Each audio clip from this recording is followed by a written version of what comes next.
The scream cut through the diner like shattered glass. It wasn't loud, but it was desperate, thin, and full of fear. A small voice trembling with belief rather than strength said the words that would change everything. "Daddy, please help her." For a single frozen moment, time seemed to stop. Plates hovered midair, conversations died on tongues, and one exhausted father sitting in a cracked vinyl booth felt his entire world snap into focus. He wasn't a hero, wasn't trained for violence, wasn't looking for trouble.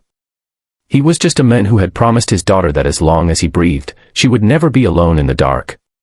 Before the story pulls you deeper, if you believe in kindness, second chances, and ordinary people doing extraordinary things, please take a moment to like this video, share it with someone who needs hope, and subscribe to Kindness Corner. Also, tell us in the comments where you're watching from. Your support helps stories like this reach hearts that need them. Marcus Hale had learned to survive quietly. Since his wife passed 3 years earlier, life had become a narrow road of double shifts, packed lunches, unpaid bills, and silent prayers whispered over a sleeping child. He worked nights as a warehouse loader and mornings as a school bus attendant, his body always tired and his mind always calculating how to stretch one more dollar. That evening, he had brought his 6-year-old daughter Rowan to the old roadside diner because it was the one place where she smiled without asking for anything expensive. The neon lights fascinated her, and the waitress always gave her an extra cherry on her milkshake. For Marcus, it was a rare moment to sit still and breathe. The trouble started quietly, the way most real trouble does. 2 men at the counter had been drinking since before sunset, their laughter sharp and careless. When the young waitress dropped a tray and apologized, one of the men grabbed her wrist too tightly, words slurred but intentions clear. The other laughed, blocking her path. People looked away. Some pretended to scroll on their phones. Others told themselves it wasn't their business. Marcus noticed it all but stayed seated, his instincts wrestling with fear. He had a daughter to think about. He had no safety net if something went wrong. He lowered his eyes, hoping it would pass. It didn't. The waitress tried to pull free, her face flushing with panic. That was when Rowan slid off the booth seat, her small hands gripping her father's arm. She didn't understand power or consequences. She only understood that someone was being hurt. Her voice, soft but steady, carried across the diner. "Daddy, please help her." Marcus felt something ancient and unstoppable rise in his chest. Fear was still there, but it was suddenly smaller than his promise to the child looking at him like he could fix anything. He stood up. Chairs scraped. One of the men turned, sneering, and shoved him without warning. Marcus stumbled but didn't fall. The second shove came harder, followed by laughter. What happened next wasn't graceful or cinematic. It was messy, fast, and fueled by adrenaline and instinct. Marcus moved without thinking, blocking a swing, driving his shoulder forward, using the weight of the counter to his advantage. One man slipped, crashing into a stool. The other lunged, only to be caught off balance and driven backward. Within seconds, both men were down, shocked more than injured, the room echoing with gasps instead of music. Marcus didn't feel victorious. He felt terrified. He stepped back, hands shaking, heart pounding, already imagining police lights and courtrooms and his daughter asking why he wasn't home. The manager called the authorities. The waitress cried quietly in the corner. Rowan stood frozen, eyes wide, not scared but confused. When officers arrived, witnesses spoke up, finally finding their voices. Security footage confirmed what happened.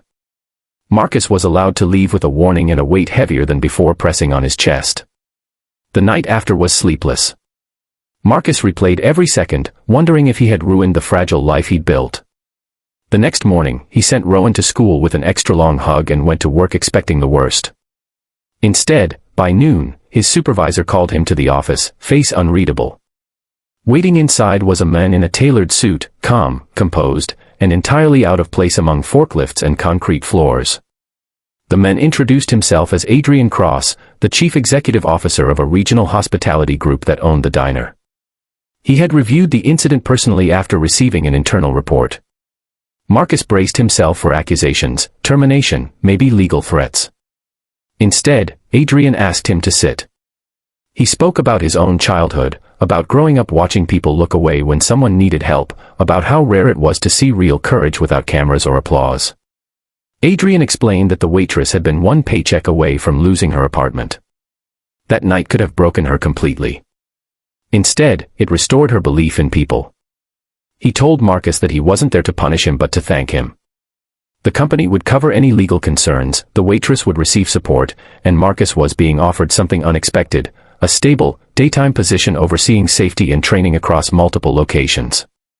A job with benefits, predictable hours, and enough pay to finally stop choosing between groceries and rent. Marcus didn't know how to respond.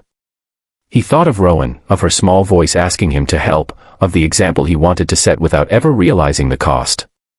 His eyes burned as he nodded, overwhelmed not by relief alone but by the realization that doing the right thing had not destroyed him.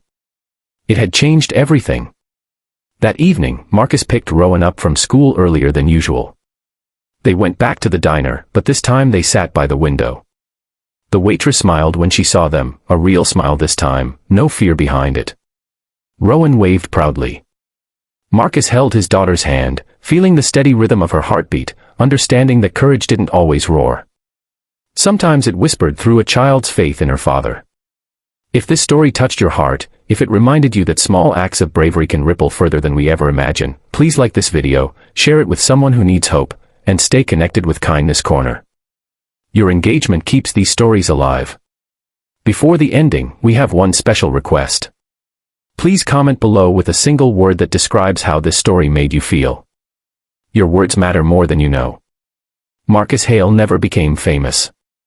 There were no headlines, no viral clips.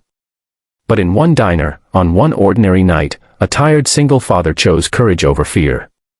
And because of that choice, lives quietly changed forever.